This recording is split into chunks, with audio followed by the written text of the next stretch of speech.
But for you to say that there was nothing wrong with you deleting 39,000 emails, again, you should be ashamed of yourself, what you did. And this is after getting a subpoena from the United States Congress. It's just not true, and so please go. You didn't delete them? Allow her to respond, please. Personal emails, not official. 33,000? Well, we turned over 35,000, so it was. What about the other 15,000? Please allow her to respond. She didn't talk while you talked.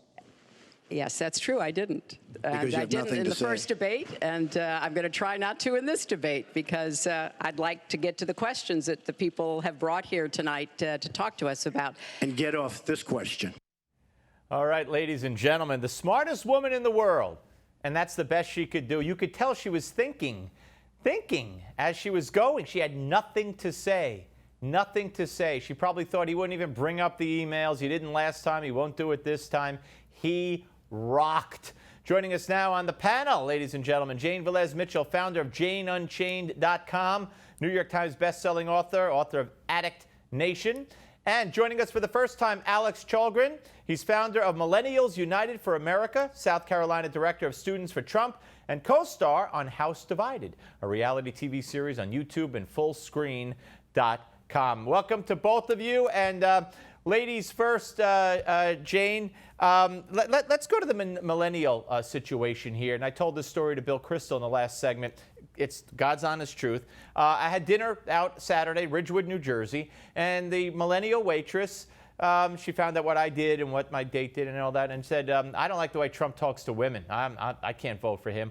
So I said, do you have any idea? And I basically recited what Trump wound up reciting yesterday or in the debate before he recited it. And she's like, what?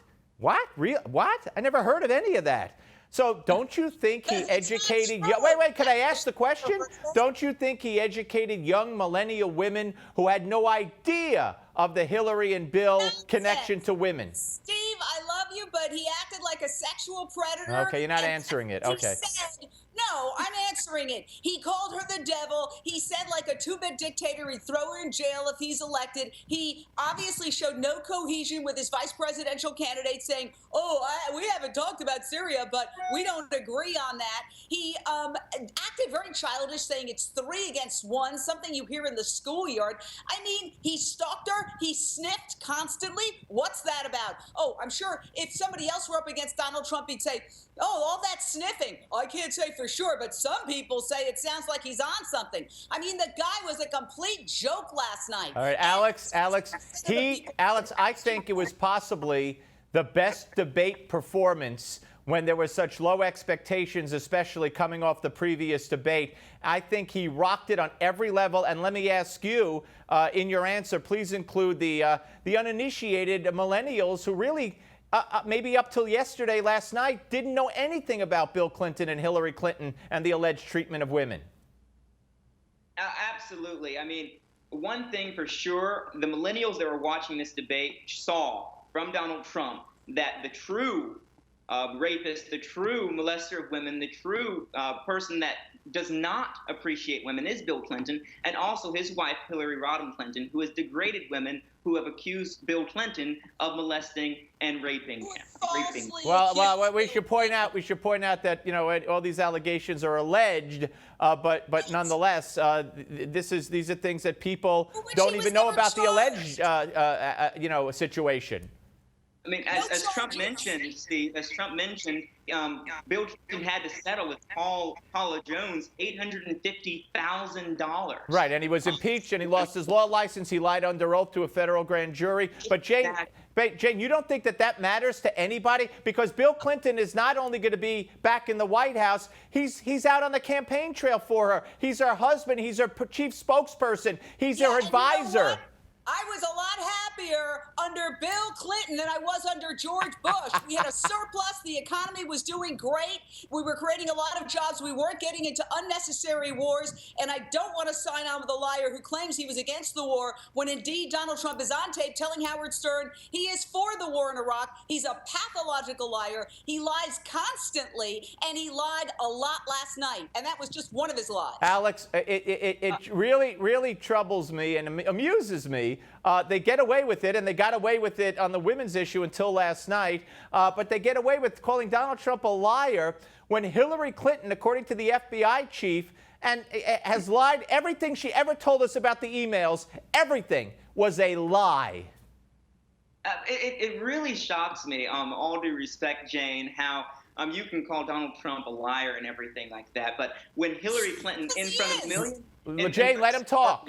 Pardon me. In front of millions of Americans last night on stage, she said, oh, yeah, what Donald Trump just said is completely false. The audience was completely awed by that statement because every single thing that Trump said was true about her. All the accusations were true. She is the pathological... He was attacking her husband. He wasn't even No, attacking we're talking her. about the emails. Jane, we're talking about the emails. I believe that's what Alex was talking about. That's That is what I'm a talking help about. desk problem. As she accurately pointed out, there's been no terrorist repercussions as a result of the emails. It was a bookkeeping error, and you've blown it up into something that's so enormous because that's the only thing you have Wait, against her. wait, Jane, I want to get this straight. I never heard this one before from you or anybody.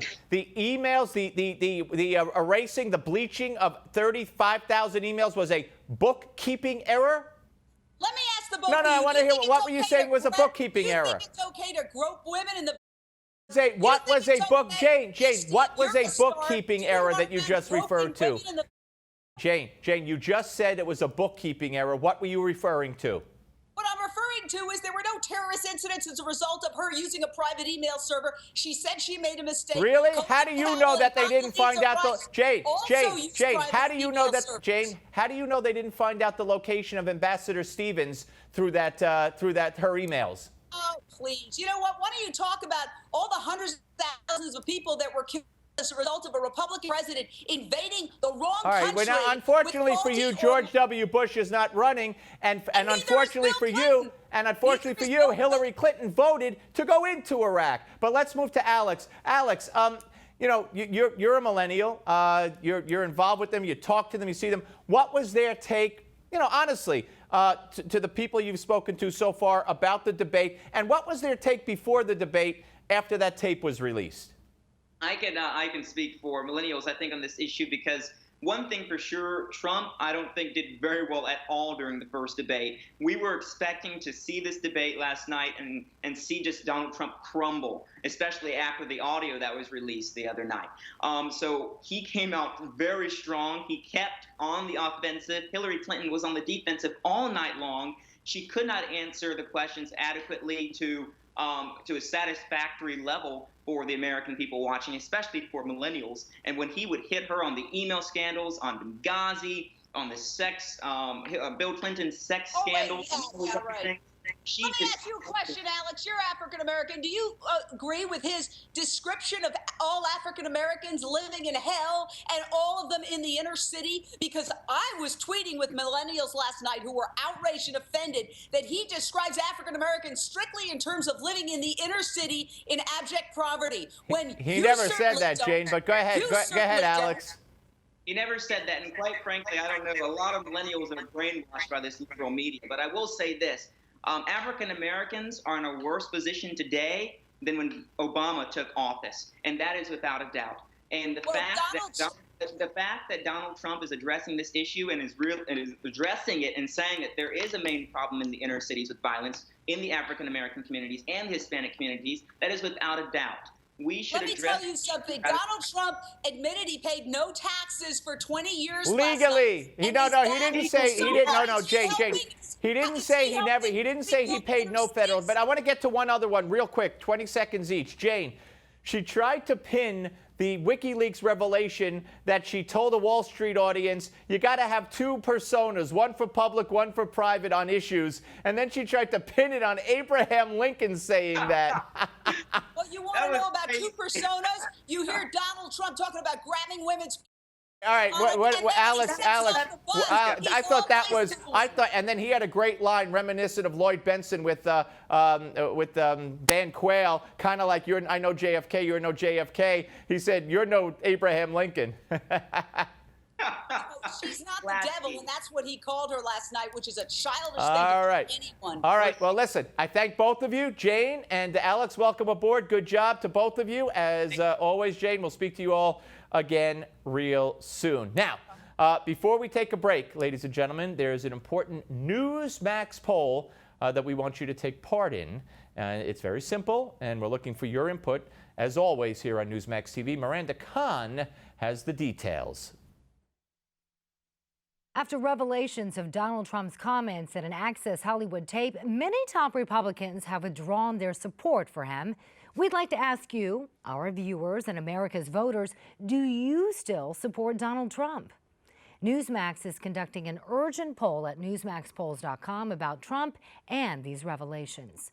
Should America still trust him, or should they trust Hillary Clinton? Newsmax polls have been cited by major media, so make your voice heard.